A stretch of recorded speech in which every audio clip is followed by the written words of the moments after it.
This is the Behind the Line podcast, and this is Pacific Northwest Headline News in 3 minutes for Tuesday, April 12th, 2022.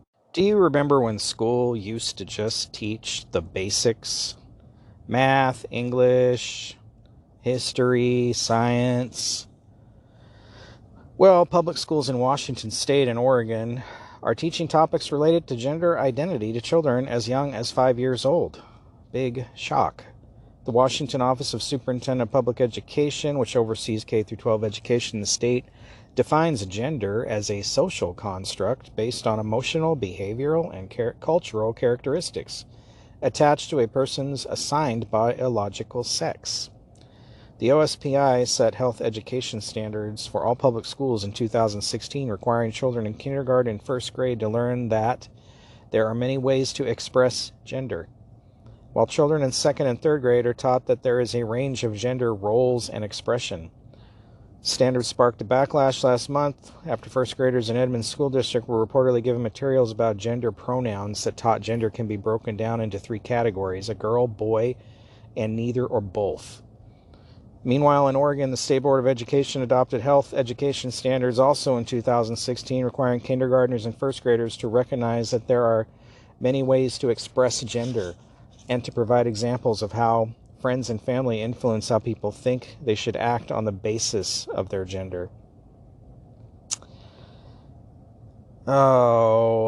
First off, it's not the school's place to teach little tiny kids about crap like this. Secondly, can we just go back to teaching the basics, because our kids are struggling hard enough with the basics?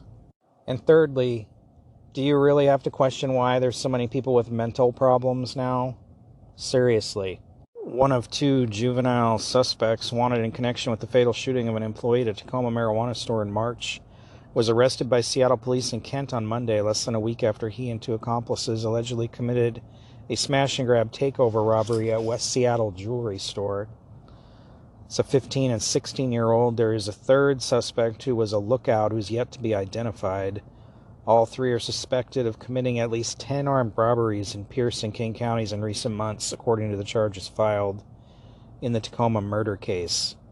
The boys were also on electronic home monitoring after being arrested for a couple robberies in Tacoma, and the judge decided they should be at home. They cut the bracelets off just before they robbed the Tacoma pot shop and killed the employee. Way to go, criminal justice system. And here's something that California is doing that I kind of like the idea of. California is trying to become the first state in the nation to make a 4-day work week a state law. The state introduced a bill that would make the official work week 32 hours and no longer 40 hours. For companies with 500 employees or more, giving higher raises and time and a half pay to any worker who surpasses that cutoff. A typical workday would remain 8 hours. The bill, AB 2932, also states that 12 hours past the 32-hour cutoff would require double the normal wage, and workers would not be docked pay for working less than 32 hours. The bill does not address or cover workers who are under a collective bargaining agreement, however. Yes, I agree. Those of us who do work too much and have to commute too far to do it.